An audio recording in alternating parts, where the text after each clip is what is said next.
और सबसे बड़ी खुशखबरी अवाम के लिए जो आईनी तरमीम के पैकेज में भी अवाम को सहूलत देने के हवाले से बात की गई थी कि अब जो केस पहले आएगा वो पहले समाअत के लिए मुकर्रर होगा, फर्स्ट इन फर्स्ट आउट।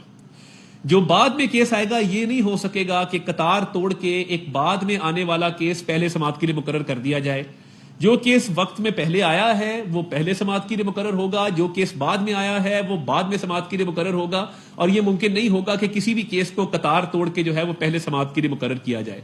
तो ये अवाम के लिए एक बहुत बड़ी खुशखबरी है और ये बहुत जरूरी है। तीसरा, जो सुप्रीम कोर्ट के चीफ जस्टिस के सरबराही में एक कमेटी बनाई गई थी प्रैक्टिस एंड प्रोसीजर्स एक्ट के तहत, जिसमें यह तय किया गया था कि चीफ जस्टिस उसको हेड करेंगे और उनके साथ सीनियर प्यूनी जज और थर्ड सीनियर मोस्ट जज उसमें मौजूद होंगे, और ये कमेटी केसेस को समाअत के लिए मुकर्रर करेगी।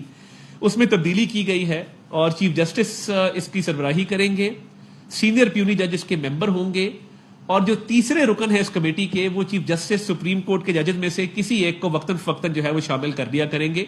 इसकी वजह यह है कि अक्सर तीसरे मेंबर की अदम दस्तयाबी होती थी, प्रिंसिपल सीट पे मौजूद नहीं होते थे, तो केसेस ताखीर का शिकार होते थे। और जिस तरह 63A का जो आइन को रीराइट किया गया वो रिव्यू आज तक पेंडिंग है, समाअत के लिए मुकर्रर नहीं किया जा सका, कमेटी का इत्तफाक ही नहीं हो सका।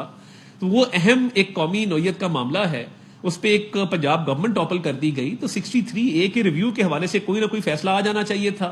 वो आइन की बालादस्ती के लिए जरूरी है, पार्लियामान की बालादस्ती के लिए जरूरी है, वो मुल्क में इंसाफ के निजाम को इंश्योर करने के लिए जरूरी है कि वो जरूर जो है उस पर कोई ओपिनियन आ जाता, कोई फैसला आ जाता। वो रिव्यू आज तक मुकर्रर ही नहीं हुआ समाअत के लिए। तो ये कमेटी की कॉम्पोजिशन में ये चेंज किया गया है कि चीफ जस्टिस, सीनियर मोस्ट जो सेकंड नंबर पे जज हैं सुप्रीम कोर्ट के वो, और तीसरे जज साहब जो है सुप्रीम कोर्ट के वो चीफ जस्टिस उनको उस कमेटी के अंदर जो है वो मदऊ किया करेंगे। और इससे ये होगा कि ट्रांसपेरेंसी भी बढ़ेगी, और ये तमाम जो रिफॉर्म्स और अमेंडमेंट्स की गई हैं ये अवाम के मफाद को मद्देनजर रखते हुए की गई हैं, greater interest of the public में की गई हैं, और अदालती प्रोसेस को मजीद शफाफ बनाने के लिए की गई हैं। तो हम समझते हैं कि बहुत अहम संगे मील है कि सदर पाकिस्तान ने ये ऑर्डिनेंस जो है इसको प्रोमलगेट कर दिया है, काबीना ने इसकी मंजूरी दी थी, और इससे एक आम पाकिस्तानी की जिंदगी में बेहतरी आएगी, और जुडिशल प्रोसेस में जो केसेस की पेंडेंसी है उसमें बेहतरी आएगी, और हमारी जुडिशरी का भी जो रैंक है दुनिया में वो बेहतर होगा, जो कि अभी बहुत एक लो लेवल के ऊपर है। तो हम ये समझते हैं कि ये तमाम चीजें पाकिस्तानी कौम के लिए और जुडिशल प्रोसेस के लिए बहुत जरूरी थी, जिनको प्रोमलगेट किया गया है। बहुत शुक्रिया। पार्लियामेंट का ये हक है, और पार्लियामेंट इसीलिए वजूद में आती है, वो जब चाहेगी, जिस वक्त चाहेगी तरमीम कानून साजी करेगी। वो तो सिर्फ मैं और अपनी जात बानी पीटीआई उसके गिर्द घूमते हैं, और उसके बाद इल्जाम लगा रहे हैं कि लोगों को अगवा किया जा रहा है। भाई, अगवा जो हो रहे हैं किसी उसको भी कैमरे के सामने ले आए। आप सबको पता चल रहा है कि अगवा हो रहे हैं, तशद्दुद हो रहा है, उठाया जा रहा है, लेकिन जो अगवा हो रहा है वो वापस आता है, असेंबली में तकरीर करता है, वजीर आजम का दिया हुआ जुहराने में हशाश बचाश चहकता हुआ शामिल होता है, आपके कैमरों के सामने आता है, आपके कैमरों के सामने घर वापस चला जाता है, कोई शिकायत नहीं करता। लाएं कोई सेनेटर, लाएं कोई मेंबर नेशनल असेंबली। जब आप गिनती पूरी करने से हुकूमत को नहीं रोक सके तो अब आप इस अमल को यह कहकर खराब करने की कोशिश कर रहे हैं कि लोगों से जबरदस्ती हो रही है। जबरदस्ती तो उन लोगों से हो रही है जो केपीके में बंद हैं, जो कुछ नथिया गली में और कुछ पेशावर के रेस्ट हाउसों में जबरदस्ती रखे गए हैं। वो कौन है? जो आपके अपने मेंबर्स हैं, जिन पर आपको इतबार नहीं, और कोई अगवा नहीं हुआ। और ये तरमीम बड़ी पुरानी ड्यू थी। पाकिस्तान की पार्लियामेंट जिस दिन से 19वीं तरमीम हुई है वो खुद मगवी है। ये 26वीं तरमीम होगी तो पार्लियामेंट को भी रहाई नसीब होगी। ये बहुत देर पहले होनी चाहिए थी, और पार्लियामेंट से पार्लियामेंट का रोल ही ले लिया गया था।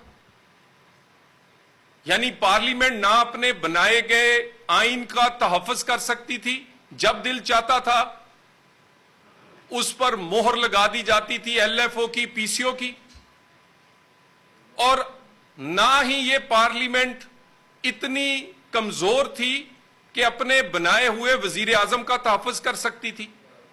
कभी उसका वजीर आजम को फांसी के फंदे से और किसी वजीर आजम की सियासत को ताहयात नाहिली से लटका दिया जाता था। ऐसी कमजोर म्यूनिसिपल कॉरपोरेशन भी नहीं होती।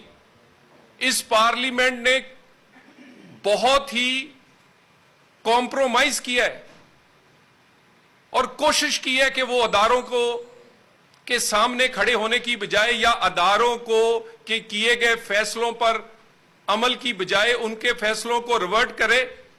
उन्होंने बहुत मौका दिया अदारों को, और ऐसी पार्लियामेंट जो अपना आइन और अपना वजीर आजम नहीं बचा सके, उस पार्लियामेंट ने पाकिस्तान के लोगों को इंसाफ या खुशहाली क्या देनी है। तो ये तरमीम आज से नहीं, ये दो पुरानी, जब से मुशर्रफ दौर था उस वक्त से डिस्कस हो रही है, और ये तरमीम होगी तो उम्मीद है जो हमने पुराना लॉन्ग मार्च किया तो हमने अदलिया की बहाली के लिए था, लेकिन हमें नहीं पता था कि अदलिया वहां की वहां ही रह गई, जज बहाल हो गए, जज आजाद हो गए। हमें अदलिया को आजाद करवाना है, निजाम अदल को आजाद करवाना है, और इस सारे प्रोसेस में बिलावल भुट्टो साहब का role man of the match का है। और उन्होंने, और उसके बाद मौलाना साहब ने, ताखीर जरूर हुई लेकिन कम अज कम उन्होंने किसी का हीला बहाना रहने नहीं दिया। किसी को यह कहने का मौका नहीं मिलेगा कि किसी को ड्राफ्ट नहीं मिला, किसी को मौका नहीं मिला, डिस्कशन नहीं हुई, और कम अज कम लोगों को और पार्टियों को जो अब इसका हिस्सा नहीं बन रही उनको एक्सपोज कर दिया है।